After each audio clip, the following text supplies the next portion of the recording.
Pessoal, estou aproveitando aqui a natureza, o final do ano, e eu acho que vale a pena esclarecer algumas coisas que têm me preocupado muito no nosso campo progressista.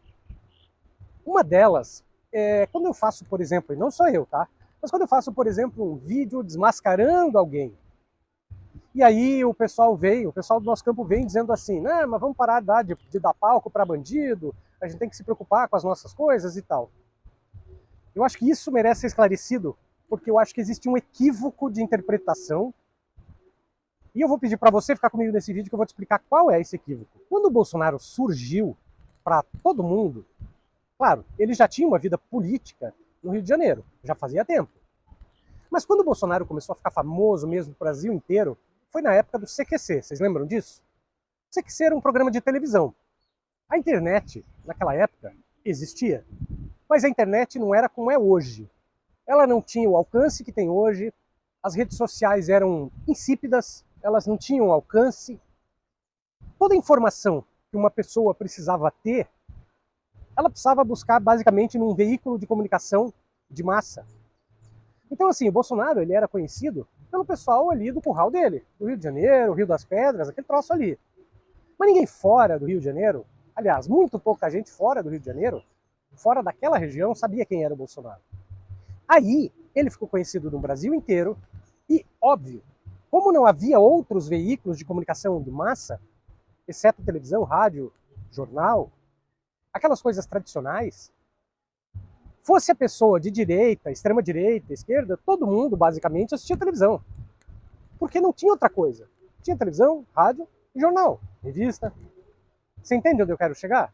Então, aquela lógica de se o CQC não tivesse dado palco para o Bolsonaro, ele certamente não teria sido criado conforme ele foi. É fato. Também não dá para culpar o CQC.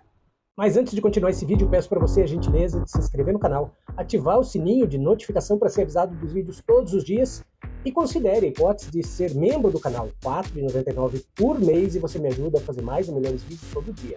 Porque veja, se por um lado as pessoas que são de extrema direita, que nunca tinham ouvido falar do Bolsonaro, conheceram o Bolsonaro e a partir dali se apegaram a ele foi criando essa loucura dessa legião de fanáticos. Bom, por quê? Porque naquele momento, quem era de extrema direita também assistia TV. Então quando o cara ia conhecer um maluco, ele ia conhecer na TV. Claro que havia outras formas do cara conhecer um doido como o Bolsonaro, mas não era comunicação de massa. Hoje é diferente, gente. Hoje a extrema-direita já procura os seus ídolos na internet. E não é nos grandes canais de internet. Um maluco não vai procurar o seu ídolo no UOL, em qualquer coisa assim, não. É tudo no submundo da internet. Eles acham gente assim naqueles grupos loucos de WhatsApp, de Telegram, de gente alucinada.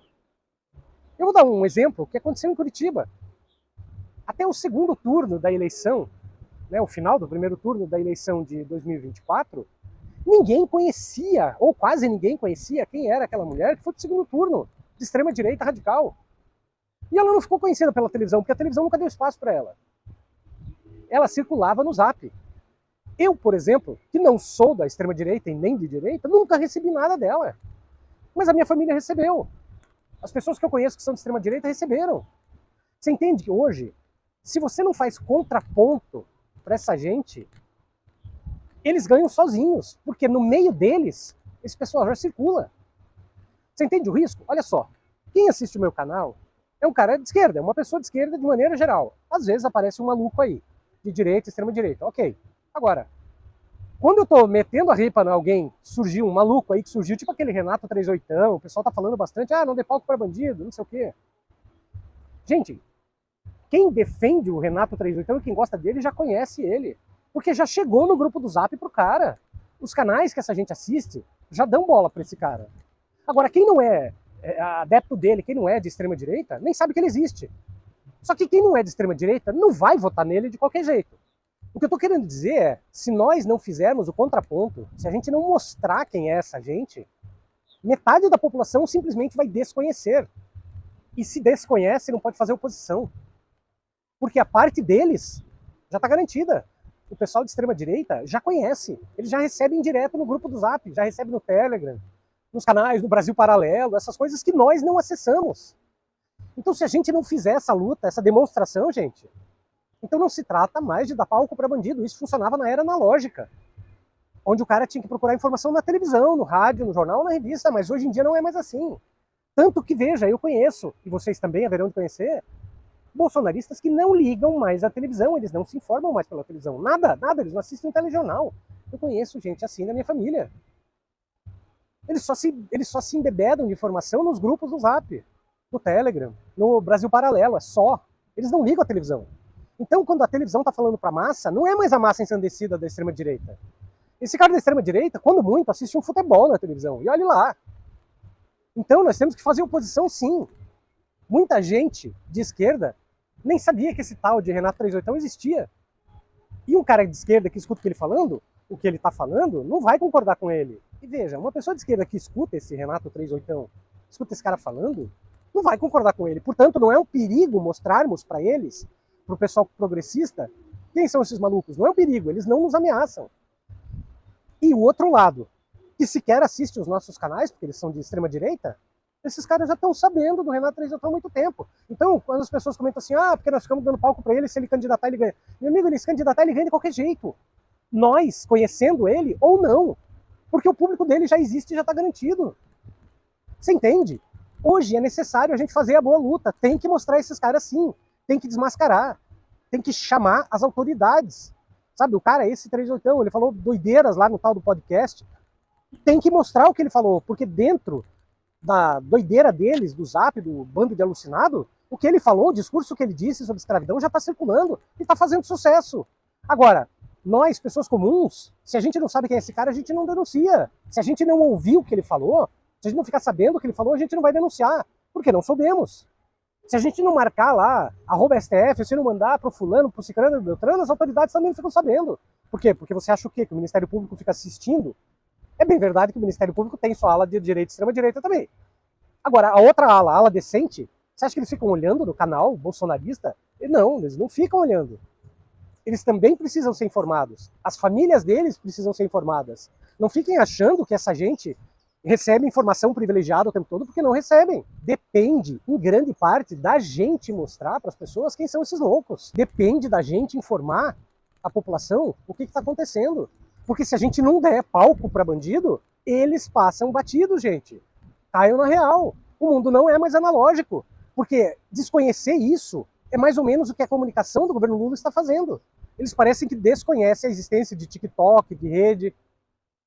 Às vezes a gente comete esse erro até de maneira ingênua. Porque quando você está fazendo o teu TikTok lá, você está olhando os videozinhos que você gosta, em poucos minutos o TikTok já sabe quem é você e já te manda conteúdo que você gosta.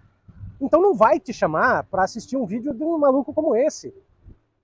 Agora, experimenta fazer o seguinte, vou te fazer essa proposta. Pega um outro telefone ou pega uma outra conta do TikTok, faz uma conta zerada do TikTok e começa a zapear para você ver quanta coisa maluca você vê que nunca apareceu no feed do teu TikTok. Mas aparece lá no da extrema direita. Porque eu fiz isso outro dia. Eu precisei carregar um outro celular e coloquei uma conta zerada do TikTok e fiquei com ela funcionando alguns dias. Aliás, eu não apaguei, justamente por isso, para saber o que está rolando.